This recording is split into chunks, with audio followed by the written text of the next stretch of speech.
नमस्कार, मैं हूं आपके साथ पूजा और आप देख रहे हैं खास मुलाकात। आज हमारे साथ है एक ऐसे एक्टर जिन्होंने अपने परफॉर्मेंस से ओटीटी की दुनिया में अलग पहचान बनाई है। जामतारा, क्रिमिनल जस्टिस जैसे सीरीज में अपने किरदार से लोगों का ध्यान खींचा और अब सोनाक्षी सिन्हा के साथ उनकी नई फिल्म सिस्टम में भी ये काफी चर्चा में है, जो अमेजॉन प्राइम में इस वक्त ट्रेंड भी कर रही है। मिलवाते हैं आत्म प्रकाश मिश्रा से, जो हमारे साथ आज बातचीत करेंगे। आत्म जी, स्वागत है आपका INH 24/7 में एक बार फिर से। Thank you so much Pooja ji, thank you.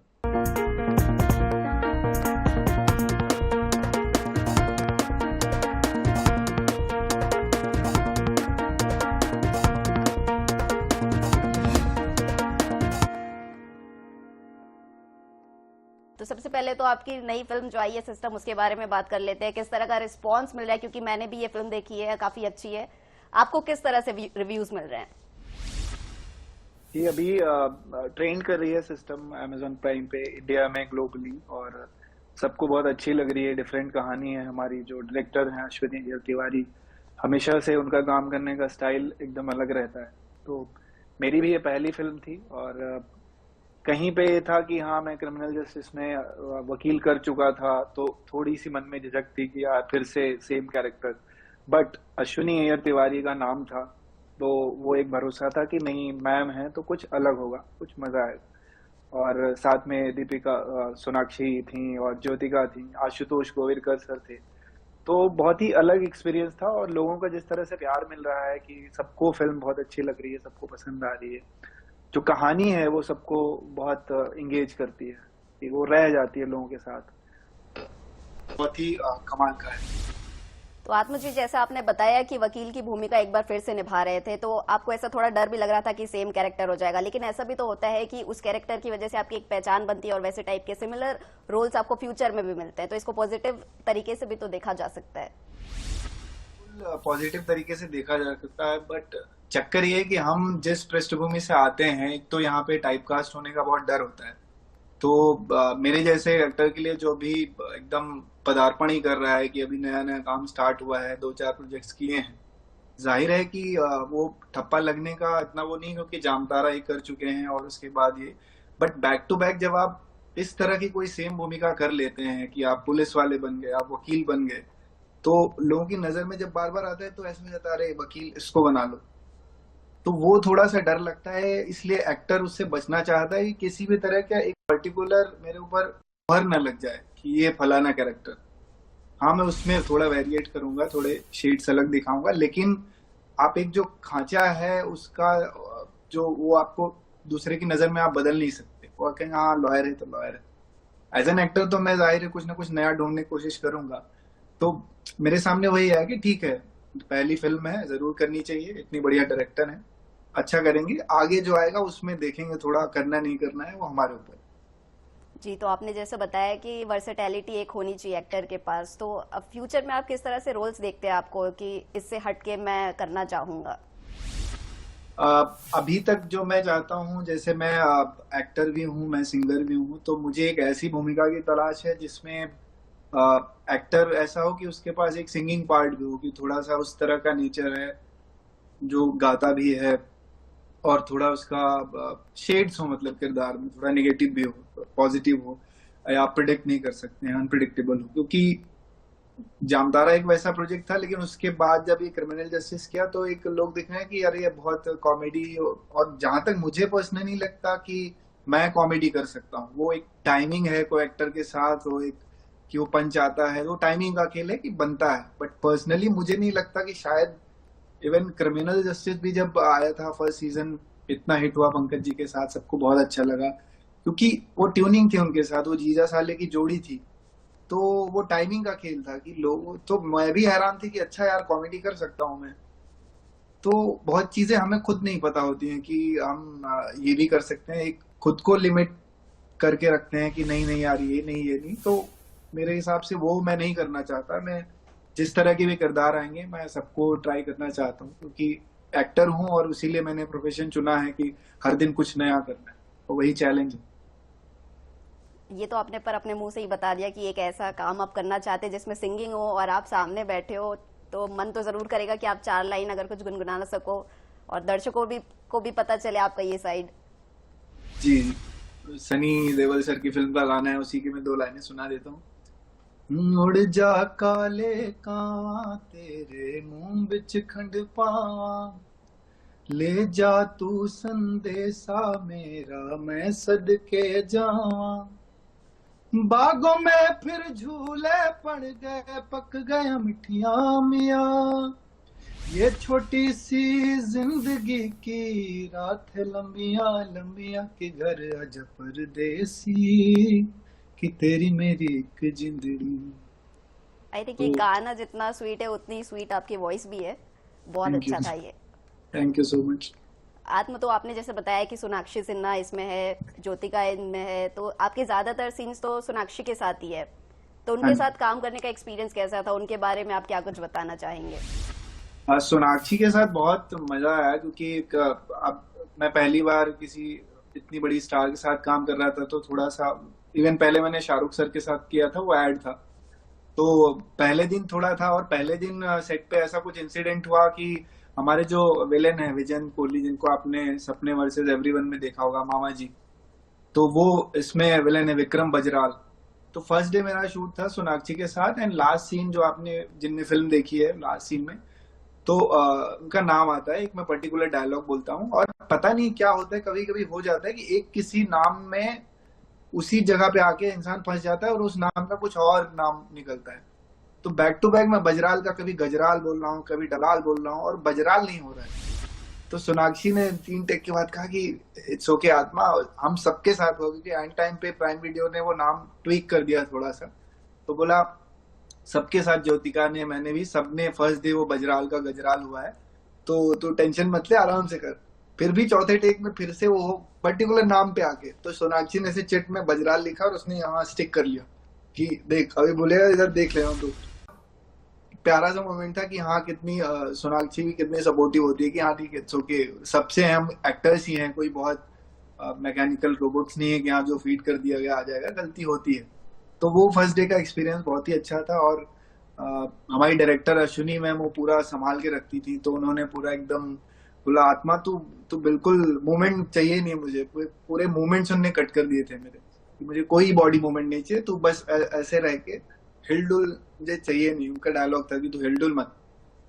तो मजे करते थे, जोक भी करते थे। फिर ज्योतिका के साथ ऐसे सीन नहीं थे, 1-2 सीन्स थे, बट ज्योतिका बहुत ही हम्बल, बहुत ही डाउन टू अर्थ इंसान है, वो इतनी बड़ी स्टार की वाइफ है। आशुतोष सर से जब मैं मिला, आशुतोष गोविलकर, उनके साथ मेरा डायलॉग भी है कि sir I am big fan of yours. तो उसके बाद मैं मजाक भी करता था उनके साथ कि सच में सर मैं पर्सनली भी I am big fan of yours की, इस लगान और जितनी सारी फिल्में आपने बनाई हैं। और उनकी एनर्जी मुझे बहुत अच्छी लगी कि इतने एज होके भी उनकी एकदम चाइल्ड लाइक एनर्जी है, कि बहुत एंथुसियास्टिक रहते हैं सेट पे और पूछते हैं हाँ कैसे, एकदम एनर्जेटिक। तो बहुत ही कमाल का एक्सपीरियंस रहा सभी के साथ, सोनाक्षी, ज्योतिका हो, आशुतोष सर हो, या हमारे और भी को एक्टर्स जो भी थे। तो कमाल का एक्सपीरियंस था दिल्ली में, और हमने बॉम्बे में शूट किया। आई थिंक हमें भी बहुत सारे किस्से जानने को मिल गए अब। जी, और लेकिन आपको इस रोल के साथ इंट्रोड्यूस किसने करवाया, कैसे यार रोल आपके पास आया, क्योंकि इसमें भी आपका नाम आत्मा है, क्या डायरेक्टर ने आपको बताया, किस तरह से आया? जी हाँ, इसके पीछे नाम वाली तो एक अलग कहानी है।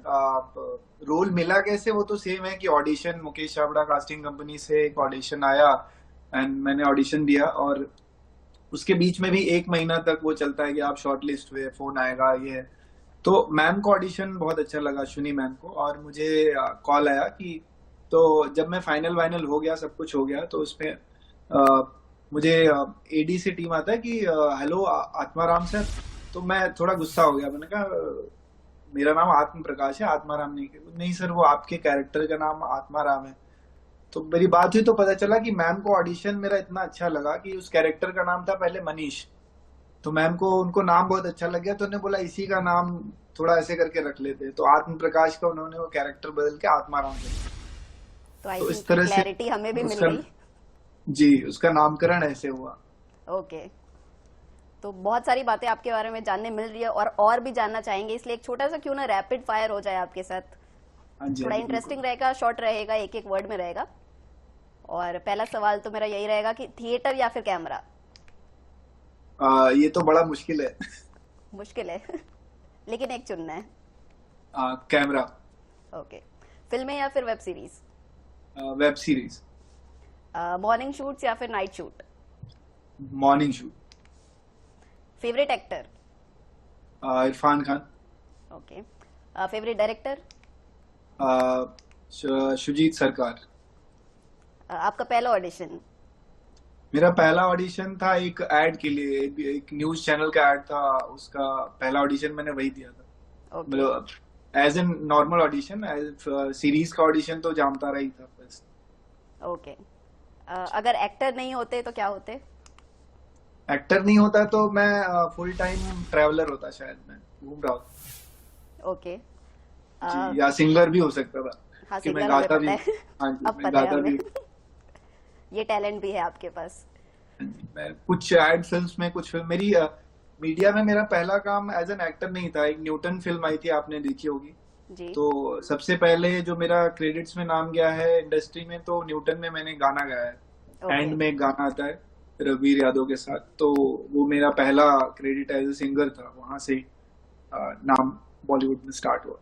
होपफुली आपका ये साइड भी हमें आगे जाके मिले। और जी, वापस मैं रैपिड फायर में आती हूँ, क्योंकि आपने भोपाल में भी कुछ समय बिताया है, तो भोपाल के लिए एक शब्द।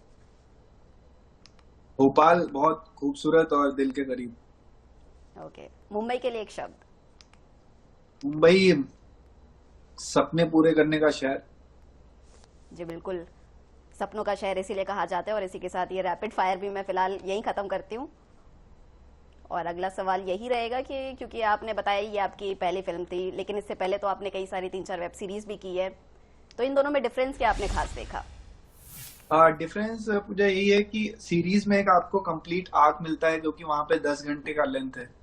तो सारे कैरेक्टर वो थोड़ा सा एज एन एक्टर लगता है। फिल्म मेरी पहली फिल्म थी, मुझे मजा आया, लेकिन कहीं ना कहीं ऐसा लगता है कि यार इसमें इतना स्कोप नहीं है, क्योंकि 2.5 घंटे में आपको इतना टाइम नहीं मिलेगा। कहानी जिसकी है मेन वहां चल रहा है, तो वो थोड़ा सा खालीपन लगता है। सीरीज में आपको पूरा टाइम मिलता है उसको किरदार के साथ बिताने के लिए। आप उसके नुआंसेस ढूंढ सकते हैं, और आपको कैमरा भी आपके ऊपर रहता है, वो फुटेज भी आपको मिलती है, क्योंकि आपका कैरेक्टर भी कहीं ना कहीं स्टैंड कर रहा है। तो वो टाइम फ्रेम ज्यादा रहता है सीरीज में, तो आपको काम करने के लिए भी ज्यादा टाइम मिलता है, और आप दिखते भी ज्यादा। फिल्म में ये भी है कि आपने ज्यादा किया भी होगा, बट शायद एडिट में आपका उतना नहीं है। आपका सीन्स कट भी सकते हैं, क्योंकि जो मेन कहानी है वो दिखनी चाहिए। जब आप उसमें आएंगे उस लाइन में, तो उतना दिखाया जाता है। बिल्कुल, और आई थिंक अब वेब सीरीज में काफी कुछ अलग और नया भी देखने को मिलता ही है हमें। जी, आई थिंक आपने एक अच्छा खासा टाइम इस इंडस्ट्री को दे दिया है, शायद 10+ ईयर्स आपको भी हो चुके हैं। नहीं मैम, 10+ ईयर्स नहीं कहेंगे। 2018 से 6-7 ईयर्स हो गए, जिसमें कोविड के अगर 2 साल निकाल दें तो 5 साल। ओके, आई थिंक एक्टिंग को मिला के शायद मैं बात कर रही हाँ, थी। एक्टिंग को मिला के मैं भोपाल में, मतलब 4 मई 2009 को मैं भोपाल पहुंचा था। उस दिन से मेरा एक्टिंग करियर शुरू हो गया था थिएटर में। ओके तो उस तरह से अभिनय की दुनिया में कह सकते हैं आपके यहाँ 10 साल हो चुके। ओके, तो ये जो आप अभिनय जो कर रहे हैं 10 साल से, और कुछ एक्सपीरियंस जो आपने ये 5-6 साल में लिया है, क्या कुछ सिखाया है इस इंडस्ट्री ने? क्या कुछ संघर्ष भी आपको देखने को मिले और कैसे ओवरकम किया? कभी कभी एट टाइम्स होता है कि मुश्किल होता है थोड़ा सा, कि जब एक फेज आता है कि काम नहीं है, आप खाली बैठे हैं और कुछ नहीं दिख रहा होता है, या एकदम से कुछ दरवाजे बंद हो जाते हैं, तो उस टाइम खुद को कंपोज करना बड़ा मुश्किल होता है। तो उस टाइम पे जो मेरा दूसरा पक्ष है, मेरा सिंगिंग और मेरा ट्रैवलिंग, मुझे थोड़ा बचाता है, कंपोज करके रखता है। क्योंकि एक्टर के लिए वही है कि खुद को संभालना, कि प्रोफेशनल और पर्सनल को सेम नहीं करना चाहिए। वो अगर मिल गया तो फिर गड़बड़ हो जाती है। तो बहुत अच्छे अच्छे लोग मिले, बहुत अच्छे डायरेक्टर्स मिले। मेरे पहले ही डायरेक्टर जामतारा के सोमेंद्र पादी, जिनको मैं कहता हूँ कि उन्होंने हमें बिगाड़ दिया इस तरह का काम करने का।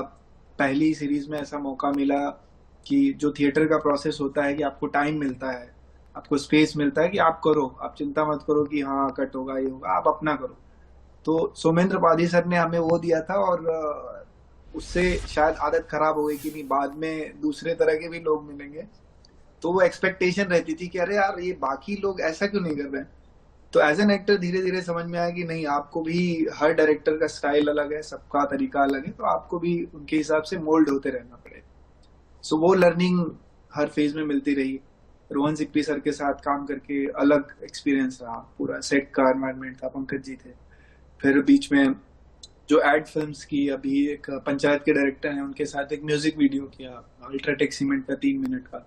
तो उसमें बहुत ही अच्छा एक्सपीरियंस था कि आपके जब डायलॉग्स ही नहीं है, गाने के मोन्टाजेस हैं, कि आपको कुछ नहीं बस लेकिन वो भाव आपको रखना है कि हाँ भीड़ है ठीक है, लेकिन इतने छोटे छोटे चंक्स में वो भाव रखने। तो वो वेरिएशन की एड्स में जब जहाँ डायलॉग्स ही नहीं है, 2 सेकंड में आपको रोना है, 4 सेकंड में आपको हंसना है, तो वो सब जब करने को मिलता है तो मजा, एक नया नया चैलेंज रहता है कि अरे यहाँ तो वो स्कोप नहीं है कि सीरीज है कि आप अभी एक्शन होगा, थोड़ा मूड बनाइए, ये आप याद कर रहे हो, फिर एड में क्विक हो गया, तुरंत है, अभी ये चाहिए, भी करना है। तो वो एज एन एक्टर वो खुद को धीरे धीरे सीखते हुए इन सालों में उस पर मेहनत कर रहा हूँ और लगातार सीख ही रहा हूँ भी। और बहुत सुंदर सुंदर लोग मिले हैं, डायरेक्टर्स हूँ, एक्टर्स हूँ, तो अच्छी यात्रा चल रही है अभी तक। जी बिल्कुल, ये एक्सपीरियंस और बढ़ता ही जाता है, मिलता ही जाता है, इंडस्ट्री ऐसी है। और अभी आप बता ही रहे थे आपने कुछ कुछ काम किया, लेकिन आगे जो सब वेट करते हैं क्रिमिनल जस्टिस के, अभी क्या कोई पार्ट आने वाला है, इस पर कुछ अपडेट है या आपके कोई फ्यूचर प्रोजेक्ट्स पर आप अपडेट देना चाहेंगे? अभी मैंने एक सीरीज मैंने कर ली है, वो कंप्लीट भी हो चुकी है, बट अब कब तक आएगी, कहाँ आएगी, वो अभी मुझे पता नहीं है क्योंकि उसका अभी कुछ ऑफिशियल अनाउंसमेंट नहीं हुआ है। तो करण जी सलूजा डायरेक्टर हैं, जिन्होंने फिल्म बनाई थी चैन कुली की मैन कुली एंड भूत एंड फ्रेंड्स जैकी श्रॉफ के साथ। तो उनके साथ एक वेब सीरीज है, यूपी की ही बढ़िया कहानी है, गुलगुला नाम की। तो अब देखिए वो अब शूट हो चुकी है, इसी के साथ मैंने वो भी शूट किया था, फिल्म आ गई है। अब उसका अभी कोई अपडेट मुझे नहीं पता है, तो वो आना है एक प्रोजेक्ट, और बाकी तो अभी कुछ नहीं बता सकता मैं। बाकी यात्रा चल रही है, ऑडिशंस चल रहे हैं, गाना वाना बीच में गाने वाने चलते रहते हैं। ओके आत्मा जी, मतलब ऑल द वेरी बेस्ट आपके फ्यूचर प्लान्स के लिए और करियर के लिए भी, क्योंकि अब टाइम कम है तो बातचीत इतनी ही रहेगी, लेकिन बहुत अच्छा लगा आपसे फिर से बात करके, फिर से कनेक्ट करके। जी थैंक यू सो मच, मुझे भी बहुत अच्छा लगा आपसे बात करके। कि भोपाल से जुड़ा हुआ कोई भी चैनल हो या जहाँ भी भोपाल शब्द आता है तो मेरा कुछ पर्सनल अटैचमेंट आ जाता है, क्योंकि आज मैं जहाँ भी जा रहा हूँ या जहाँ भी हूँ, वो भोपाल शहर ही ने उंगली पकड़ के मुझे यहाँ पहुंचाया है, तो उसमें बहुत बड़ा क्रेडिट भोपाल का है। और थैंक यू सो मच आपके चैनल का, NH24 का, मीना जी का, आप सबका, कि आप प्यार देते रहते हैं इसी तरह से। Thank you so much. Thank you so much हमारे साथ जुड़ने के लिए भी। तो इसी के साथ इस खास मुलाकात में बस इतना ही। आप देखते रहिए INH 24/7।